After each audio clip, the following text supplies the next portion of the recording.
Hello. Hi, my name is Isabelle. I'm here with my beautiful friend Callum. We are on a stacker reclaimer in the world's largest coal port. We have abseil down and the machine is stopped. The coal is not getting stacked or loaded at the moment. So I'm taking this action on the stolen land of the Worimi and Awabakal people. This land was never ceded over by these people, and Australia has been committing genocide against the first people of this land for 250 years now. Australia has been brutalising the first people, has been brutalising the land and the water. Sorry.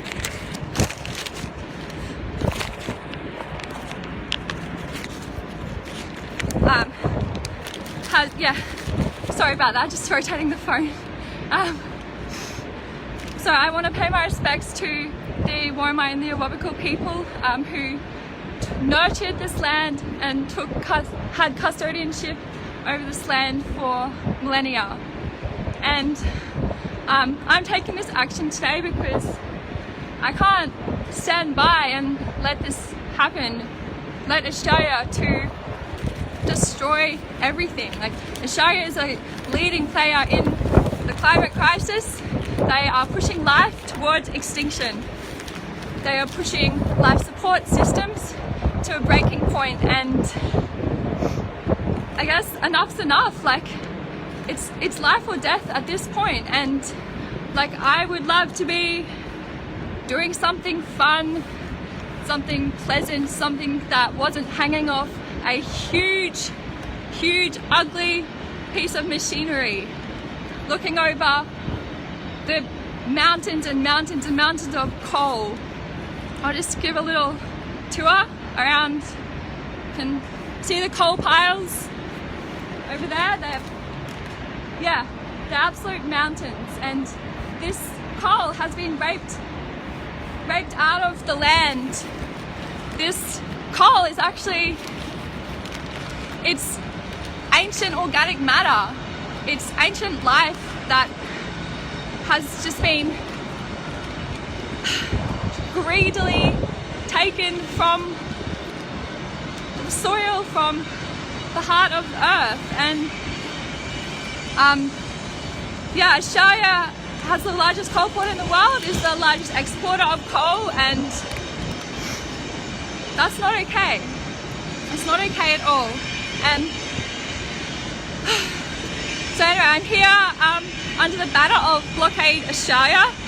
This is the 9th or 10th day of consecutive action that activists have taken on the Newcastle Coal Rail Network and the Newcastle Coal Port.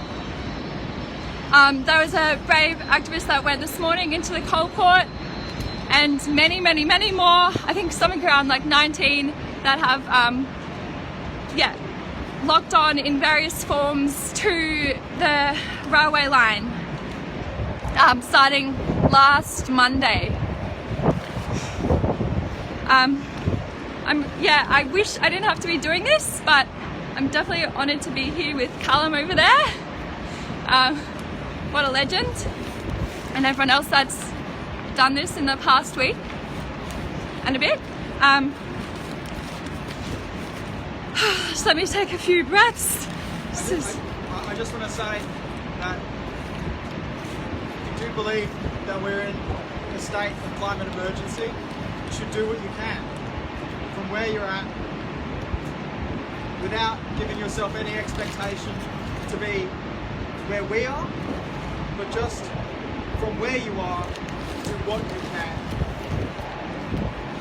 And so, hopefully that combined effort will be our saving grace, really.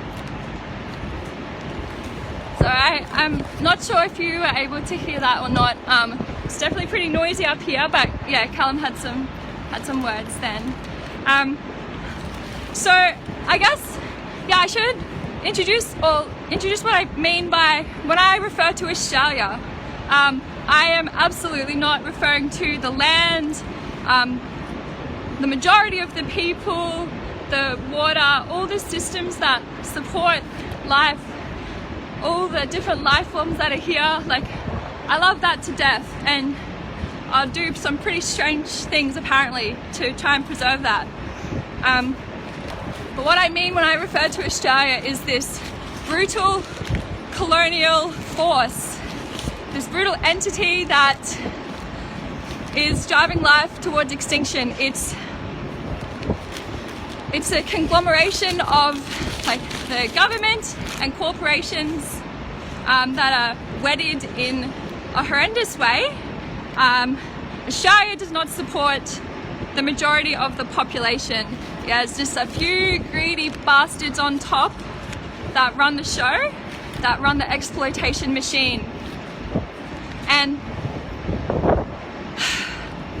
I am proudly un-Australian. I don't want to be under that banner. I obviously quite strongly oppose that banner.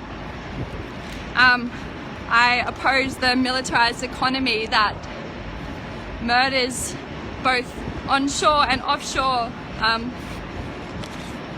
to various populations, from the First Nations people to other populations where Australia engages in war.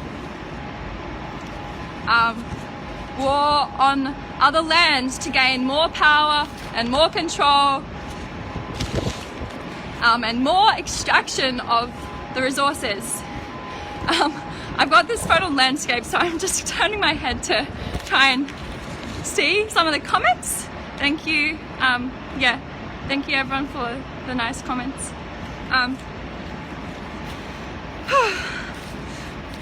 Yeah, I wanted to take a banner up here, but we weren't sure how it would go with the wind, so I know I wanted a banner to say Australia is a death cult, and what I mean by that is the people on top, the elite, the minority, they are obsessed with destruction, with killing, with exploiting in any way they possibly can to gain power and control. And yeah, it's not okay. This colonial project, it needs to be stopped, and it's gonna take brave people standing up to it. It's gonna take brave and bold resistance to change Australia, or not, yeah, to get rid of Australia, to get rid of this entity that is killing everything. When I think of Australia, the visual representation that I get is just kind of this like black, steaming, oozing slime that's like suffocating over all life and oozing its way around all the things that are beautiful. Sorry, I might cry soon. It sucks to be born into this, and I guess I've lived like a lot more of a privileged life than a lot of people on this continent, mainly, yeah, people of brown, black skin, and people, yeah, working class people who are exploited, treated as not humans but just a resource. People are treated as a resource. The land is treated as a resource instead of having just inherent beauty and life. We're just little toys for the greedy. There's many things that I would prefer to be doing right now.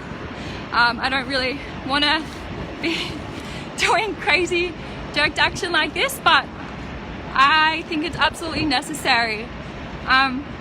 Unfortunately, doing all the nice things that Australia wants you to do, like writing letters and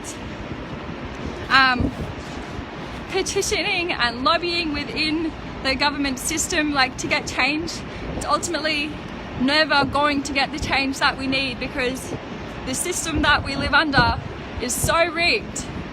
The system isn't broken, it is rigged. It has been rigged from the start. And to change that, you have to act outside of it. We're at a point now. Okay, there's some workers down below. I'm just going to yell out to them. There you are. Cuckoo! How are we doing? Hello? Hello! So, we've I hear ya. got workers at the site. I'm sure police will follow soon. I lost my train of thought with that. I'll give you another little tour, or like a little look out onto the coal mountains.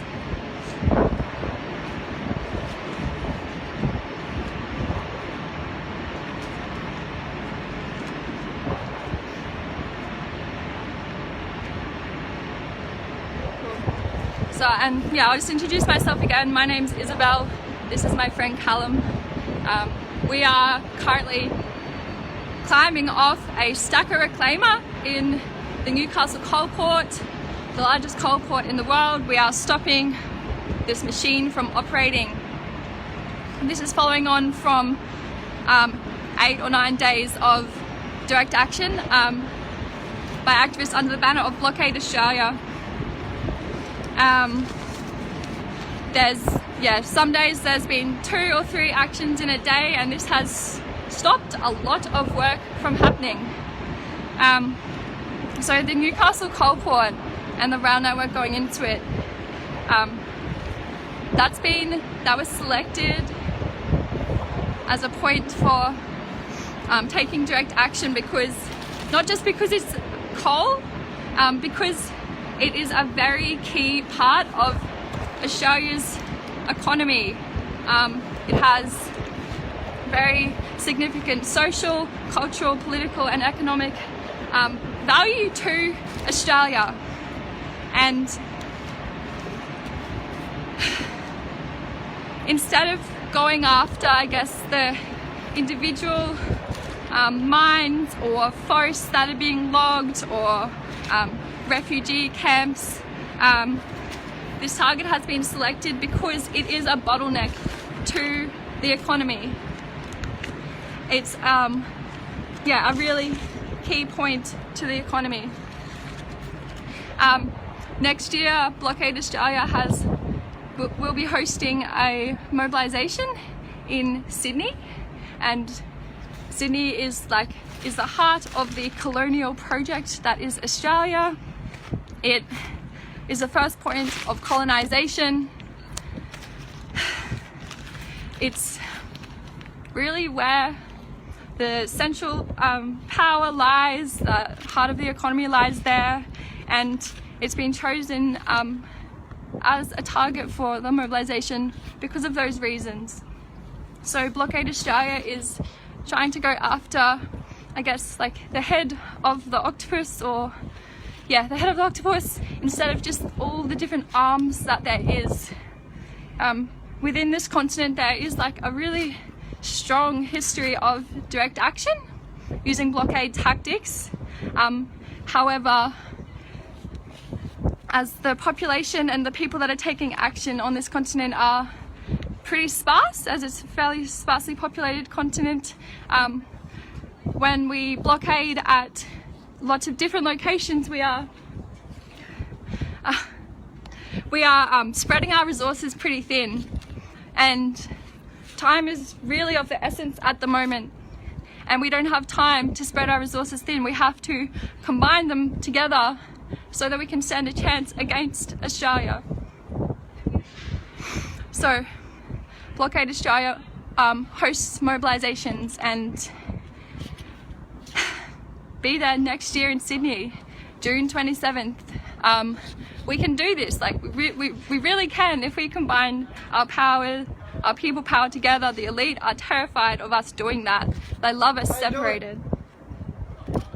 I'm just looking down at the workers over there. Yep, it's good, they know that we're here. Thanks for shutting off the machines.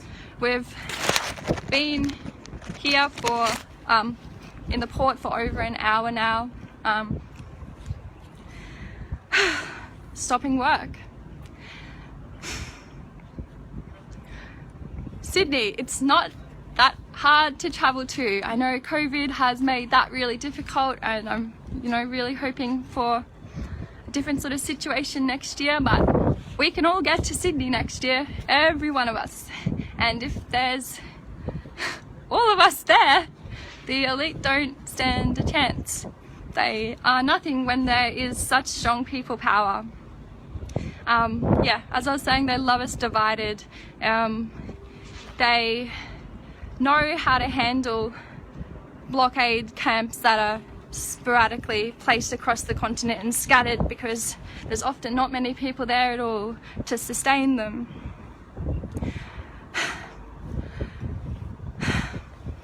They know how to handle that. They don't know how to handle masses of people. I'm just turning my head again to have a look at some of the comments.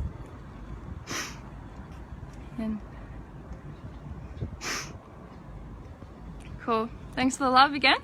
It's very sunny, as you can see. I'm squinting a lot. The sun's right in my eyes. Hoping for a nice sunset a little bit later. Probably be pretty horrifically haunting over this awful infrastructure. It'll be probably the strangest sunset I've experienced. This is definitely one of the strangest things I've done. Definitely, yeah, don't wake up being like, hey, I want to go into the world's largest coal port, be up against horrific machines and dangle off them. It's not something to do for fun. It's, yeah, something I take very, very, very seriously, and the fact that I've been pushed to do this that's pretty extreme. Like, if these actions seem extreme, it's really absolutely nothing compared to the extremities of what the brutal Australian Empire is doing, which is pushing life towards extinction. I wish that I could, there's so many things I wish I could be doing. I wish I could be a farmer. I wish I could be a regenerative farmer. That's probably the biggest thing I wish I could spend my time doing. And like, I believe in life's ability to regenerate if it's given a chance, but it doesn't have a chance whilst players like Australia and the other players in the largest empire in the world are continuing as they are. It doesn't stand a chance, and the only way to stop it is to get in the way of the machines, to cause material disruption to the entrenched power. That's what matters to them, the material things. They ignore other attempts that don't actually disrupt them. It's nothing to them. They've got the guns, they've got the power, they've got the prisons. There's no way they're going to listen to like polite petitions or any of those things. I remember when I was, I think I was just in high school, so 12 or 13, I used to set like an hour or two aside every Wednesday and Friday to sign petitions, to sign as many petitions as I possibly could online. I just click, click, click, click, save this, save that. Well, didn't work. I've spoken to a few people that did similar things, and it's not gonna work. I'm clicking a button behind a computer, not gonna work. Yeah, but I guess even at that age it like kind of gave me hope doing something. But now I'm at I'd say I've grown up a fair bit and understand the system a lot more, and think that I understand, pretty sure I do, the things that need to be done so that we can actually create change. So just give you another little tour again. Coal over this way, big mountains, sun probably, actually you probably can't see anything because the sun's there. Look down this way, big machines. You can see down, maybe you can see down there is like the, I don't know really what it is, but the big claw on the Sakura claimer. Pretty evil looking thing, absolutely haunting. There's Callum.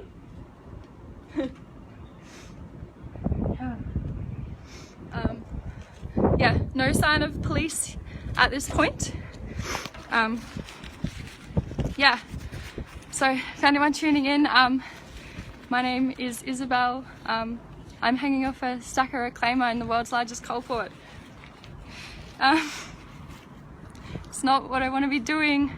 I wish I was in the garden. I wish I was, I don't know, there's heaps of things I want to do that would be so helpful and beautiful for society, but I really think this is the most important thing I could possibly be doing right now, because there's not many people doing it. But if everyone comes to Sydney next year, then we will have lots of people doing it, because you're all going to come, and we are going to take on the state together, and they won't know what to do with masses of people. Sounds good. Yep. So someone's just yeah, commented in there, June 27th, for the resistance next year in Sydney, the heart of the colonial project that is Australia. I might just take a few moments and like drink a little bit of water, and I'll be back in like 2 minutes or something. You might just get to see the inside of my pockets for a little bit.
Okay, had some water,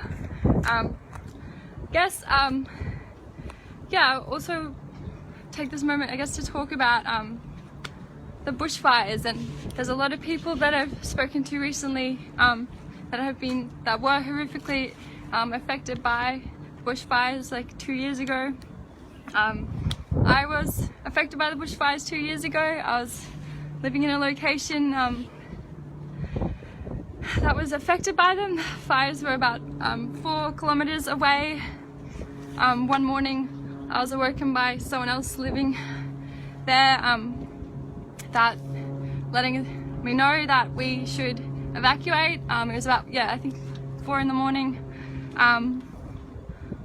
or whenever it was just sort of first light. I got up and there was ash falling from the sky onto the cracked ground below me. The sky was just black and red, I don't know, glowing black and red. It was terrifying, absolutely terrifying. And in that moment I sort of wondered, like, how many more times in my life am I gonna have to evacuate somewhere because of really scary disasters like that. And that wasn't a natural disaster at all. Those bushfires,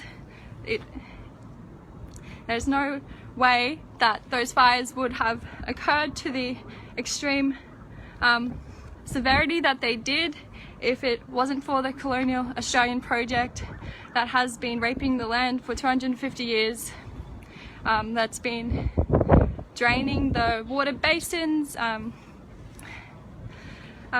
clearing forests like no tomorrow, the forests that hold water in the ground. Water doesn't just chill out amongst a bit of dirt, no, it's held there by organic matter, and forests being cleared, get rid of that organic matter that's holding it there. The farming on this continent is draining the aquifers like crazy, as is mining. These massive corporations that facilitate these activities, they just get full access to pretty much whatever water they want, because the elite allow that, because they work hand in hand, the corporate elite, the government elite.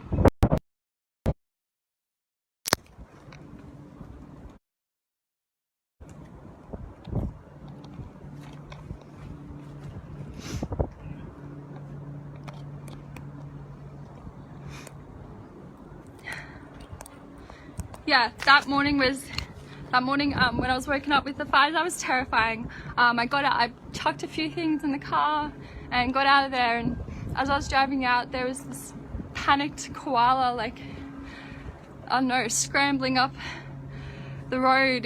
I could see it was so panicked and confused and didn't know what it was doing, and it's absolutely devastating what is happening around us. And it's kind of devastating how, to me, how passive a lot of the Australian population and people on this continent are to all of this evil business that's going on, that's pushing life over a cliff, and all the support systems with it.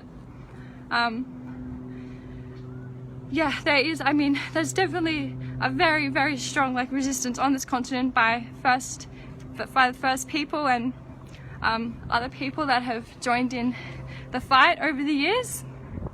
But largely the Australian population is so lazy and so passive to the destruction, and I guess I'm not really sure what it's going to take to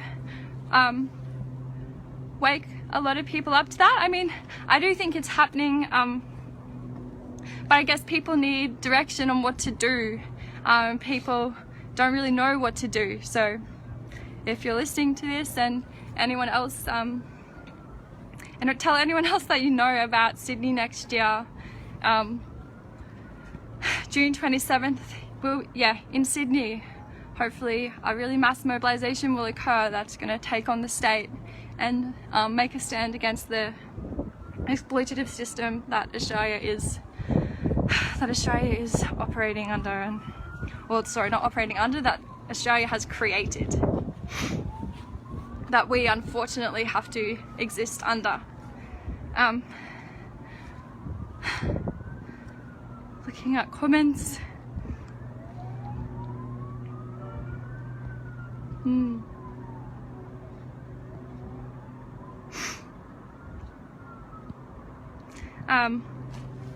So yeah, this action that I'm taking is the 9th day of successive direct action that has occurred on Newcastle coal infrastructure. The Newcastle coal infrastructure has been selected not just because it's coal, not just because it's a coal industry, but because it is a very, very significant part of Australia's economy and Australia as the state.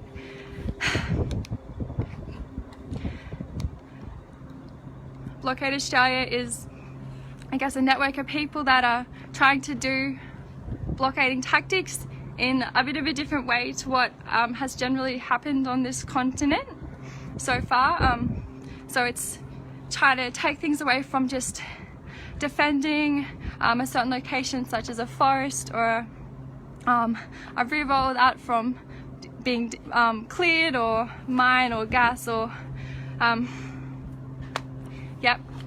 number of those exploitative things. We're trying to combine our powers together so that we have a chance against Australia, so that we have a chance of living it's pretty sad that people today can't really have dreams. If you're aware of what's happening to the world, where Australia is a key player, you can't really have dreams for all the things that you'd want to grow up and be or do. Yeah, I used to have many dreams and they're gone now, pretty much. They're gone at least until we see massive social resistance, masses of people gathering together, as it's the only way to challenge the entrenched power, is to materially disrupt it. And yeah, I guess we don't need all of the population, definitely not, but imagine if we had 50,000 people in Sydney, 100,000. I think it's possible. There's a lot of people that live in Sydney. There's a lot of people, well, yeah, people can travel from across the continent to get to Sydney. And we can combine our powers there together. So, again, I'll pay my respects to the Worimi and the Awabakal people who lived here harmoniously for a really long time, millennia. It really shows the way that First Nations people across the world lived, that we can live harmoniously. We can, like, live as, I guess, yeah, where we care for each other, where we take collective care for each other, collective care for the other life around us, the other life support systems that nestle us. And yeah, I guess, like, I'm really terrified for what the future of the world does have coming for it, but I also do have faith that we can change it. Like, we don't have much time, I don't know, 3 years, 4 years, to really cause massive social disruption, to challenge the power, but we can do it. Perhaps it's sort of hard to tell at this point, like, how ready people are from COVID. Like, I think people definitely people are angry with the world, and I know that's a thing. People are really angry. People don't trust the government. Even people that, like, don't really have any idea about what other options there is to do, still, like, kind of happily vote for Liberal or Labor. Like, I know even people like that who know that the government's rubbish, know that they're running an absolute shit show, that they're a bunch of greedy duds. So I guess spread the word as much as possible, so that we can reach as many people as possible. Yeah, I guess share all the live streams, share this live stream, share previous videos and posts from the past 9 days from the Blockade Australia page. Tell everyone you know about it. Tell your dog, and I don't know, message the page for ways that you can get involved, and there'll be ways you can all be involved. There's so many things that everyone can do to contribute to creating a mobilisation next year that's so massive that we nudge change, that we force change to happen. I might just put this in my pocket again and readjust, like, the little seat that I'm sitting on. So yeah, you get to see the inside of my pocket again for a few minutes.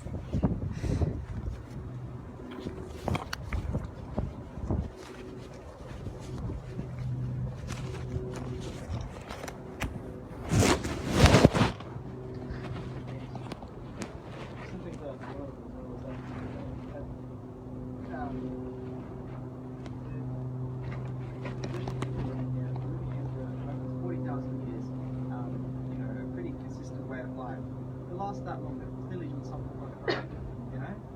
It's not that complicated, it's quite recent. It's new style of things, and like I hate making this fucking argument of like, oh, you know, like we're trying to you know, create something, produce something with pollinate.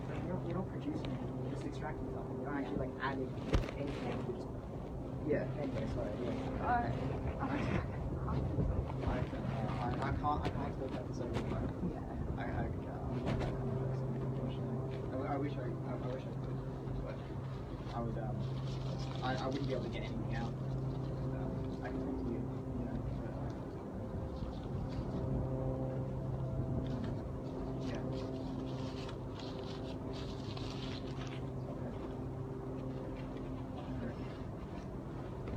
The other thing is also, we're not ruining jobs, we're not ruining business.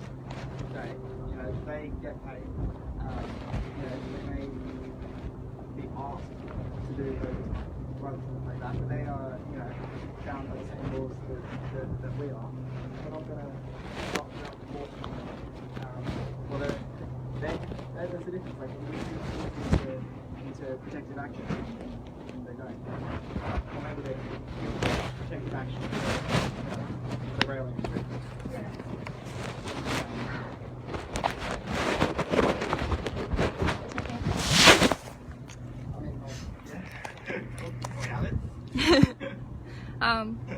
So you can see the workers down below, just taking a photo of us up here. I reckon they're probably wondering how they're going to get us down. We are in a pretty tricky location for them, or for anyone to access us, so probably going to be here for quite some time. Got a few snacks, which is good.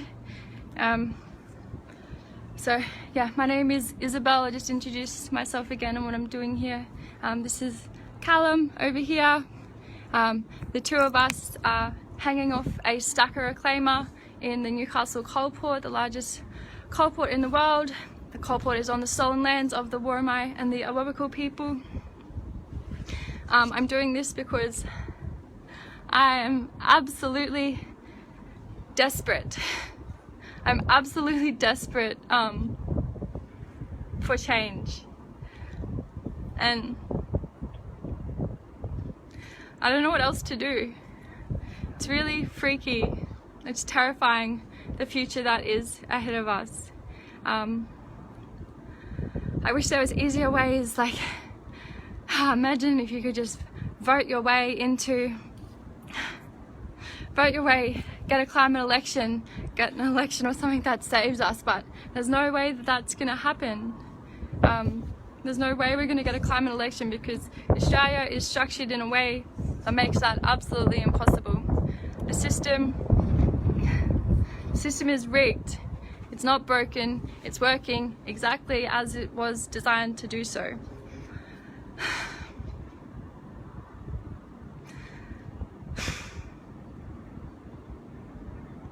I wish there was, like, yeah, anything else that I could do. But yeah, I don't know what else to do. Yeah, I wish that I could be in the garden right now, or going to the beach, or yeah, I wish I could be studying to be a midwife, or studying various forms of medicine, but I don't really think there's enough people mobilizing and doing direct action at this point in time, so I can't really do those things. I can't really have dreams for the future because Australia has stolen them away. I'll see if I can show you down to, oh, the workers are down there. The port, other parts of the port over there. Masses of coal over there.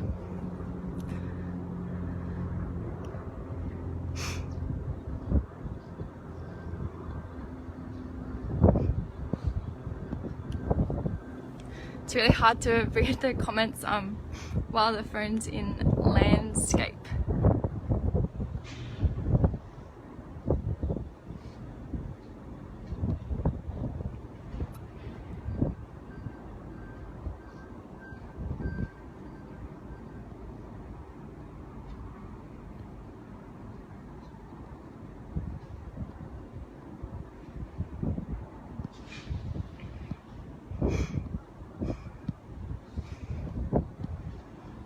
So yeah, this machine that we're on it's absolutely huge. It's huge, and it's part of this this mountains of coal, absolutely coal that's been raped out of the ground. It's one of the things that Australia loves to extract, loves to exploit, and the export of it isn't included in Australia's contribution to carbon and greenhouse gas emissions. They've exported it, so it's gone now. It's not Australia's responsibility.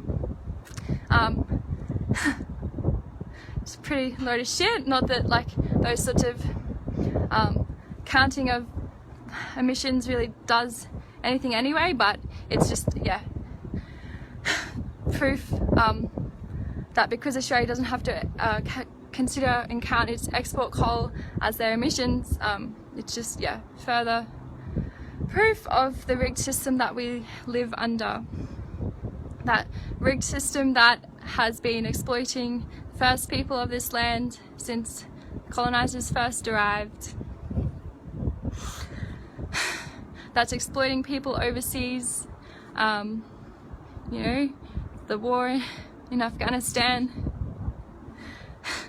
That's about power. That is, Australia was involved and is involved in that for power and control and for money, for extraction, for exploitation of the people.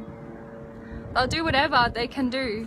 Australia will do anything. The elite that run the show will do anything. They don't care at all about anyone that they murder or ruin the life of. They're not stopping. They're just not stopping what they're doing. And the only way to do that is to get in the way, to materially disrupt them. Yeah, I wish it was easier. Does anyone want to write some things in the chat of, I don't know, any questions or anything?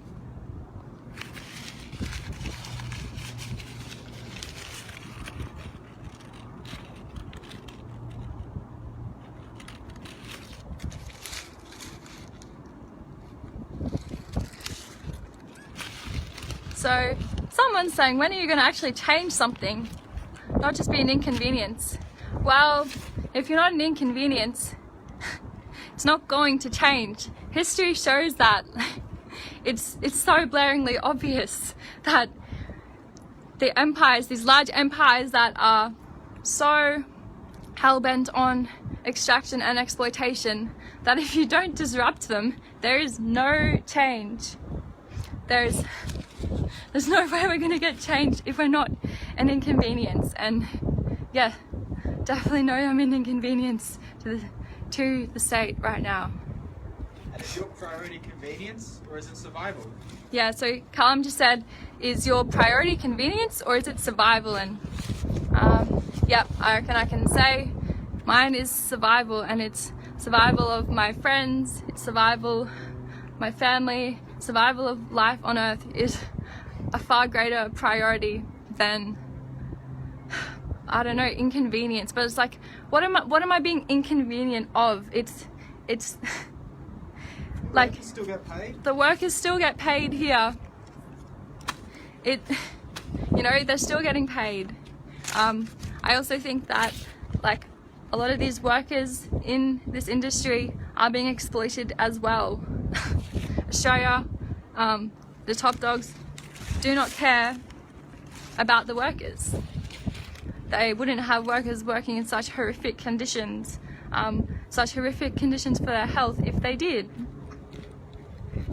Australia does not care about anyone's well-being except for their own greedy pockets. I guess all of the root of all of the destruction, as I see it, across the world it's forms of domination and, yeah, forms of control over others.